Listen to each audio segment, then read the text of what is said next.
Salut à tous et bienvenue sur la chaîne, on se retrouve aujourd'hui pour parler du film Donjons et Dragons, l'honneur des voleurs. Le film est sorti en salle le 12 avril 2023, il va durer aux alentours des 2h14 et puis on a un film qui est plutôt fantastique et aventure.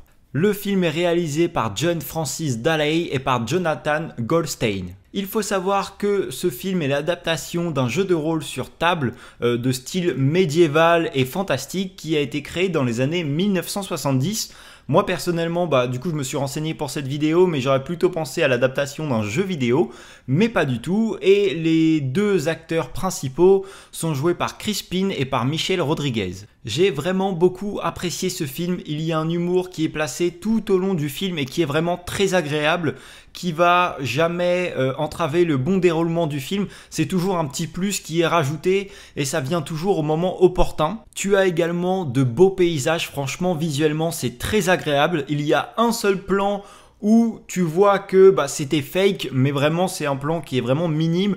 À un moment tu les vois qui chevauchent sur leurs chevaux et la caméra va s'éloigner petit à petit et là tu vois juste que les deux chevaux ils sont ajoutés, ils sont posés là, mais c'est vraiment très minime, c'est pendant un passage de plan, sinon tout le reste c'est vraiment splendide et super beau visuellement. Tu as des grandes étendues de glace et de neige où tu ressens vraiment qui caille de ouf, tu as une forêt avec des arbres qui sont assez hauts, un peu comme on pourrait voir dans Avatar, et voilà, et ils ont aménagé le haut, etc. On prend vraiment le temps de te montrer de super plans.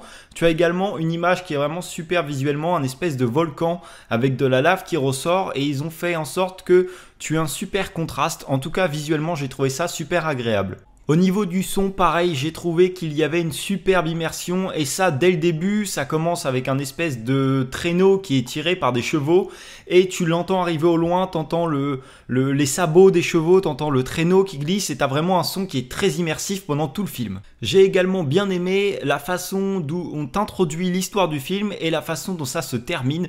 Ça fait une espèce de boucle en fait. Tout au début, tu les vois, ils sont en prison et ils ont une espèce de... Ils vont parler devant un conseil pour pouvoir sortir.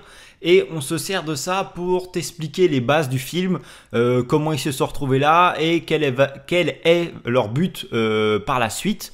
Et le film va finir comme ça puisque le méchant va se retrouver en prison et va passer devant ce même conseil. Donc j'ai trouvé ça assez sympa. Et comme je te l'ai dit, j'ai beaucoup apprécié la façon dont on t'a amené l'histoire parce que ils auraient pu rajouter du temps encore à te montrer chaque personnage qui va rencontrer l'autre, etc. Mais la façon dont ça a été fait, c'est complet, tu comprends tout, mais ça va assez vite. Tu as également pas mal d'idées de réalisation que j'ai trouvé très agréables, des plans de caméra qui sont cool, je vais t'en citer un par exemple. À un moment, tu vois le personnage qui est à l'extérieur d'une maison qui se dirige vers la porte. D'un seul coup, tu as ta caméra qui est en fait comme si elle était posée au-dessus de la porte.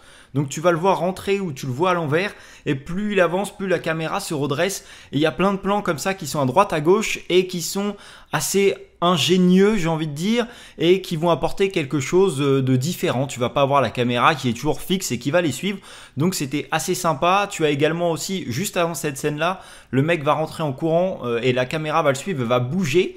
Alors je sais que dans certains films, des fois je critique ce genre de façon de filmer, mais là c'était une seule fois et je trouve que c'était bien placé puisque quand il a dû faire ça, quand il a dû courir, c'était vraiment un moment urgent, il avait vraiment pas le temps, donc à la limite je trouve que c'était bien représenté. Au niveau des décors et des costumes, franchement il n'y a rien à dire, c'était super sympa visuellement, on avait de belles couleurs, de belles tenues, on avait vraiment ce mélange de médiéval et de fantastique. Et en plus de ça, au niveau des effets spéciaux, je trouve que ça marchait bien aussi. J'ai pas vu de gros défauts, comme on peut voir un petit peu dans les derniers Marvel qui sont sortis. Donc eux, j'espère qu'ils vont se rattraper par la suite. Mais en tout cas, dans ce film, je n'ai pas vu d'effets qui pêchaient un petit peu. D'autant plus que c'était assez important vu qu'on est quand même dans un film fantastique. Il y avait des magiciens, donc il y avait des sorts, etc. Donc c'était quand même assez important de pas faiblir à ce niveau-là. Il y a également d'autres passages que j'ai bien aimés. Il y a un moment où ils sont en train de se battre pour s'échapper. Et donc tu as Michelle Rodriguez qui est en train qui est à fond dans son combat, qui est en train de taper tout le monde. Et donc tu as la caméra qui est focus sur elle où tu ressens vraiment l'action.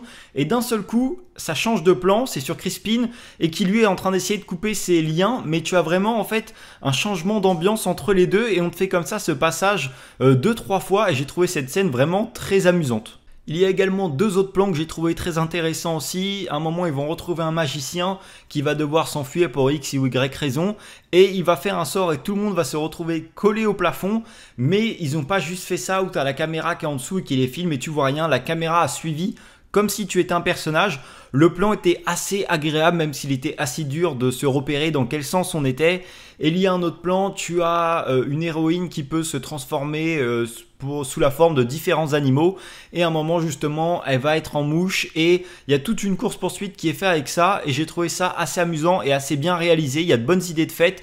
À un moment, elle est en mouche. Après, elle va s'introduire dans une armure et reprendre sa forme.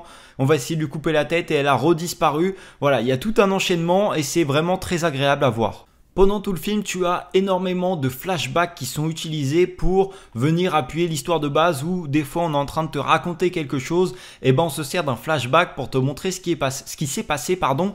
Et je trouve ça assez agréable parce que on t'explique pas juste quelque chose où tu écoutes, là tu as les images qui vont avec le son, donc c'est plutôt cool à voir. Les combats étaient également super agréables, il y avait de jolies chorégraphies, de belles images, franchement c'était super visuellement, t'as un mec qui avait une espèce de sabre enflammé en vert, alors ils auraient pu faire plus de scènes et vraiment jouer sur ces couleurs là, mais ça a bien été fait quand même, il y a de belles chorégraphies, de beaux enchaînements, et puis on utilise aussi bien le décor qui les entoure, le décor n'est pas juste là pour faire beau à l'arrière, on va vraiment s'en servir, une épée qui traîne, un seau, ce que tu veux, et ce qui va venir rendre un certain réalisme à cette scène. J'ai beaucoup apprécié aussi le combat final contre le grand méchant. Tu as beaucoup de choses qui se sont passées. Honnêtement, quand j'avais vu les précédents combats, je me suis demandé ce qu'on pouvait nous apporter de plus. Et franchement, c'était super sympa visuellement. Et puis, il y a eu du renouveau par rapport au reste. Il y a une seule chose qu'on pourrait reprocher à ce film, c'est qu'à aucun moment le groupe de héros va se retrouver en danger. À aucun moment tu sens qu'ils peuvent échouer.